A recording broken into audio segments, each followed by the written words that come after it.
Welcome to another Sargeant's Roofing video. Today we got Charlie on the roof, and Charlie's going to be making one of his first videos for Sargeant's Roofing. I figured you guys are getting sick of my ugly mug, so I brought you the most handsome looking guy we've ever hired, and he's going to take it away and teach you guys some stuff. So I'm going to he said he was just going to take it first take, give her and go, no pre-introduction from me other than this. So watch him, pay attention, give him some thumbs up and some likes so that he gets some positive, motivation or whatever. It's that kind of thing. Or you can just make fun of him if he talks funny. Here you go, Charlie.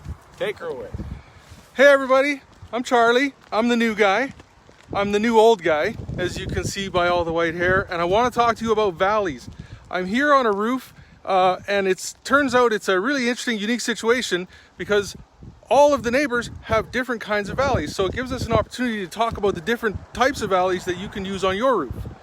So down here, we have what's commonly called a woven valley. This is pretty basic, and I think you can understand just by looking at it how a woven valley is done. It's just one shingle over the next, overlapping all the way up to the top. The problem with that is that water gets directed back and forth, sloshing as it goes down your roof. And it drags all that debris with it, and it creates higher wear levels than normal on, say, the flatter parts of your roof. So although it's the cheapest way to do a valley, it's definitely not the best way to do a valley. But interestingly, across on the neighbor's house, I'm going to show you,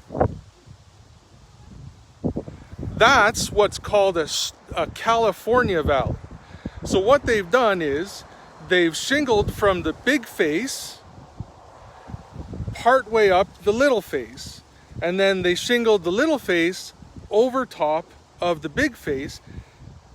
They stuffed part of a shingle up underneath the free tab on each course, and then they use that shingle to cut a straight line down the center. Now the idea is that that straight line will guide the water more directly down your roof. The problem is the way they've done it, they put the larger volume producer of water on the underside, and they shingled over top of it. So a huge volume of water is going to come off of that large face, and it's going to hit the underside of that California cut. And water is eventually going to find its way under those shingles. That roof is going to leak. Guaranteed. However, even more interesting, if we walk over here and we look at the other neighbor, this one, that neighbor has metal valleys. Now, this is a huge improvement over either the woven valley or the California cut valley because it's metal. It's galvanized or powder coated in this case. It's going to last many, many years. The problem with this valley, though, it's a flat valley. It's an open valley. So there's no water break in the center of that metal flashing. So as water comes off of the surface of the roof and hits that valley, it's going to want to slosh up the other side because it's got some momentum, right?